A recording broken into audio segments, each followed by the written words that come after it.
Monday, January 6th at 7:30 in the morning, in the midst of a winter storm, a power outage occurs at the City of Richmond's water treatment plant off Douglasdale Road. Backup generators turn on, but officials say a separate battery backup and a redundant system both fail. That causes critical damage to the IT system that is the brains of the whole operation, and also leads to the filter gallery valves getting stuck, allowing water to flood into the basement where the equipment is located. And so over the course of the morning, that's when that water level started to rise. And so our folks were in there, they were setting up pumps, they were trying to pump that water out. By 9:39 a.m., power has been restored, but a crisis is emerging. Henrico and Chesterfield counties choose to disconnect from the plant, preserving water for the city. For the next several hours, crews work to get the plant's computer and mechanical systems back online. Richmond city officials begin to think about issuing a boil water advisory, but hold back, hoping that it is not necessary. But they soon realize the reservoir is dropping quickly and water consumption is increasing. In parts of the city, people begin to notice major issues with water pressure. We had some water bottles just in case, just we had them. By 3 o'clock, rumors are swirling on social media. Richmonders begin flocking to local grocery stores. Bottled water disappears from shelves. 4:26 p.m. The city announces an immediate boil water advisory, something that has not happened in Richmond since Hurricane Isabel struck in 2003. Richmonders are asked to begin conserving as much water as possible. 5:15 p.m., the mayor holds an emergency news conference. We, at this point, have cleared out the flooding. We have addressed some of the issues. We have 8 filters that are up and running, and we expect by sometime later this evening that we will resume the ability to produce water. The goal is to have pressure restored to customers by 10 p.m. That time comes and goes. Shortly before midnight, the city provides an update saying the issues still have not been fixed and that Mayor Avula is spending the night at the water plant to oversee the restoration efforts. Overnight and throughout the early morning hours, CBS 6 is inundated with calls and emails from Richmonders desperate for answers. Tuesday morning at 8:15, the mayor provides an update. As about 15 to 20 minutes ago, we have the most positive step we've had in the last 12 hours, which we actually have 2 pumps that are actively running, actively filling one of the tanks. But still no water for much of the city. Then, at 12:33 p.m., the city announces that water production has been restored, but says it will take several hours before pressure is anywhere back to normal. Still, the question remains, was this preventable? But, I've now been in this for, almost 24 hours, and it really seems like the power outage, the IT system, and then the dysfunction of the pumps really led to a weather-related incident that would be really hard to avoid.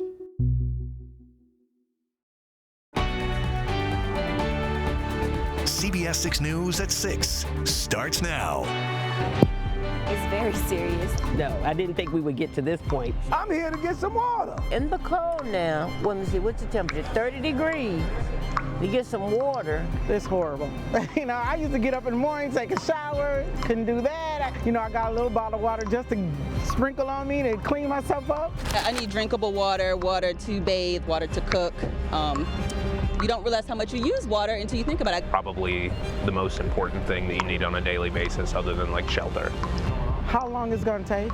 When can we get it water? Grateful, thank Richmond City for these, but like I said, we don't know how long it's going to be out. So it's affecting everybody. I mean, everybody needs water, it's essential. It's the kind of crisis the city of Richmond hasn't seen in several years. Thousands of people still living with little or no water 24 hours after a breakdown at Richmond's pumping station during the winter storm. Thanks for joining us here at 6. I'm Bill Fitzgerald. And I'm Janine Samuels. We have team coverage, including how those outside of the city are being impacted and the latest on an investigation by the state. And we start with our Cameron Thompson with everything we're learning from the city. Cam?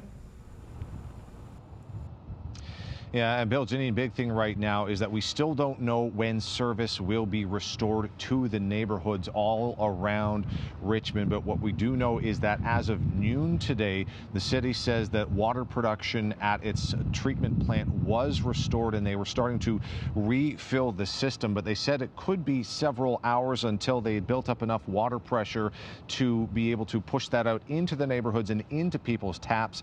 Here we are at 6 o'clock and we have not gotten word that has happened, and definitely not based off of the emails from people we've been getting into the newsroom saying they still do not have service of water, or at least still just a trickle. Now, we did confirm that at some point this afternoon, an electrical panel at the plant did have a malfunction, but officials say that was quickly noticed and addressed. Now, they, again, were not able to give a more specific time as to when the reintegration of the water into their system out into the neighborhoods would happen and when a boil water advisory would be lifted. But our Tyler Lane says that officials with the Virginia Department of Health said they are operating under the assumption the boil water advisory will be in effect until at least Thursday. Now, all that being said, while they are trying to bridge that gap and get things back to normal, they have set up water distribution sites like the one here in Churchill behind me that just wrapped up in the last hour. Good morning. We're giving out water today. The line of cars circled the block. 3 liters per person till we run out. While a smaller one formed on the sidewalk. Are you a separate household? Yeah, separate, yeah. Okay, what's your name? As Richmonders and some Henrico County residents converged on Churchill Tuesday morning for one thing. I'm here to get some water. It was one of 10 water distribution sites after several issues at the city's water treatment plant led to a drop in or complete loss of water pressure and a boil water advisory Monday afternoon. And it's just coming out very slow and it looks weird. The color of it is interesting. And while the water did eventually start getting into people's hands and cars, this site, along with a few others, took around 2 hours later than expected to start up, which officials say was because of weather and road conditions. It could have been, handled a little expeditiously, being that, the water, you know that this water problem was you experiencing this. I just want to say thank you to the people of Richmond for your patience during this time. I know this is a really challenging time to figure out how to operate without water. As for the root cause, Mayor Danny Avula says the problems were twofold after the plant lost power Monday morning. He says backup power did kick on, but the backup for the IT system didn't last as long as expected and it shut down. That basically created a hard reset of the system. When the system tried to come back up online when power was restored, so power was restored in a little over 2 hours, it was not able to connect with the servers to be able to get back online and do its work. Avula adds one of the plant's redundancy systems failed that led to some valves involved in the water intake being left open, leading to flooding of the facility. It was the rising of the water level in those wells that you had all this electronic equipment sitting in water, and so fuses were shorted. Avula says crews worked non-stop overnight to resolve those issues and had at least 2 pumps operational Tuesday morning to begin refilling the city's water reservoir. But he adds even once water service is fully restored, the boil water advisory will remain in place until at least tomorrow. This afternoon, we will do our initial sampling, and if those sampling are negative, we then do a follow-up sample 16 hours after that. 2 negative samples allow us to lift the boil water advisory. But of course, if there is a positive sample, that would sort of lead to a longer boil water advisory. And again, the Virginia Department of Health telling us they expect the advisory to be in place until at least Thursday. Now, again, while the production and restoration continues, Avula is asking people to conserve water if they can to help with that process. And again, back at the water distribution site, it's wrapped up for today, but all of them will resume tomorrow from 10:30 to 2. Now, through all of this, we've gotten lots of emails and comments into the newsroom about the timing of messaging from the city and whether or not enough fail-safes were in place to prevent all of this from happening. Our Tyler Lane will be talking about that in a few minutes. But first, we go to our Elizabeth Holmes, as Richmond's not the only place being impacted by this, as Henrico County has as well. Liz? Cameron, that's right. And officials here in Henrico say this all started with the issue in the city at its water treatment plant. It's a shared source that Henrico would pull from. So what they decided to do when things were going wrong, they decided to pull water from their own water treatment plant in the west end of the county. So water was supposed to flow from the west end to the east end. Then overnight, there was a water main break in Sanson, and that left a lot of people here in the east end in Varina, Fairfield, without any kind of water. And officials say this has just been the perfect storm on top of the winter storm. This is the first time this ever happened. I would live in a house. We never, the water shutting down like this. Wow. I never heard it before. Hundreds of drivers make their way to get water in eastern Henrico after going without all morning. We need water. We don't have any water. It's a mess. We have 8 people there, and we're just trying to get some water and make it through the day. The outage was due to a water main break in Sandston Tuesday morning. The issue causing the county to call on local and state partners for backup. So I want to apologize for the additional suffering that this has caused to many of our residents. This is my first, a crisis? At least 6 different trucks like this, holding 5,600 gallons of water,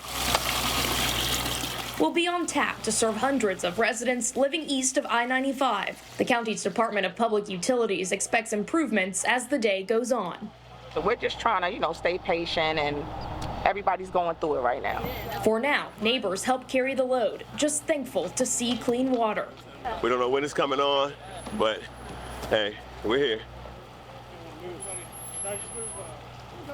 Now, since we've been out here at the Fairfield Area Library, people have come up asking us, is there water here? It was at one point listed as a site where you could get bottled water. As of right now, that's not happening. The county is requesting everyone go to the Eastern Government Center off of 9 Mile Road to get water either in jugs or in bottles. They said that they will update their social media pages to let people know when they can get water at area libraries. They also did set up a phone service for people who may have questions or if they want to report their own outage. That number is on your screen, and you can select option 2 if you want to report that. All of this is ever changing, so make sure that you stay with us on air and online. An important thing to note too, if you do have running water in Henrico, it is safe to drink. We are not under a boil water advisory at this time. In Henrico, I'm Elizabeth Holmes, CBS 6 News. All right, thank you, Elizabeth, for those updates from Henrico. Now, the water issues are also affecting people who live in Hanover County. There is a boil water advisory in effect for areas east of I-95, excluding Doswell. Now, some homes and businesses may have already lost water service, with others expected to experience interruptions because of the county's dwindling alternative water supply. This right here is video from one of 2 water distribution sites at Atlee High School. The second is at Cold Harbor Elementary, both open until 7 p.m. Now, while the county's water is not contaminated, the advisory is a precautionary measure due to low water pressure, and everyone living in the county is asked to conserve water at this time. And because of the water crisis, school closings continue tomorrow. They include Richmond, Henrico, and Hanover counties. Chesterfield schools will also be closed tomorrow because of the road conditions. You'll find a full list of closings on our website, WTVR.com. Through this crisis, you may have been among those who are asking, how did it happen and why wasn't everyone notified? There's so many questions. Our Tyler Lane joins us live to explain what factors the state is looking into as they investigate what happened. Tyler? Well, Janine and Bill, communication, timelines, backup failures, and emergency response and preparedness plans are just some of the factors under investigation right now as regulators try and figure out what went wrong. They say it's clear there was a breakdown somewhere because things like this are preventable and just not supposed to happen. I'm not doing terribly. Museum District resident Blair Just is getting by thanks to bottled water he scooped up at the store. I don't obviously have a shower, but I do have a washcloth and soap and, lots of water, and I'm fine. I can make coffee. But that doesn't discount his concerns about how the outage happened and how the city handled it. While Mayor Danny Avula initially told the public that water could be restored by 10 p.m. Monday night, that didn't happen. I'm not expecting the mayor to be a miracle worker, particularly 7 days into office. But I do expect him not to make promises he's not 100% sure he can't keep. And though the power outage was reported early Monday morning and restored by 9:40 a.m., an alert didn't go out to citizens until 4:30 in the afternoon. Avula says that's because officials thought they could rely on the reserve for longer than they did, but Richmonders were left scrambling with little time to prepare. At what point do you call the ball and say, wait a minute, the backup systems are going to run out before we get this problem fixed, and then let people know?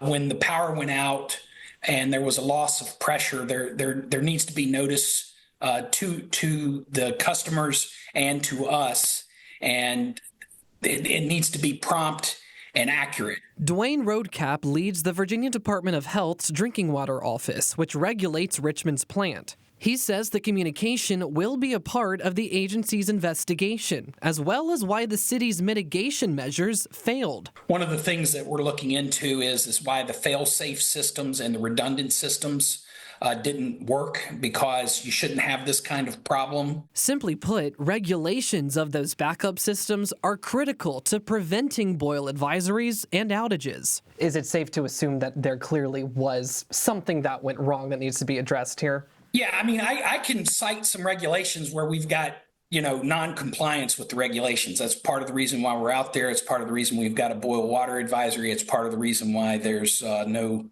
water pressure or insufficient water pressure. He adds that Richmond's facility is decades old, making it more challenging to operate. Just says that he looks forward to an after-action report and some transparency surrounding how a future crisis can be avoided. Richmonders have had to cope with a lack of transparency from our city government for a long time.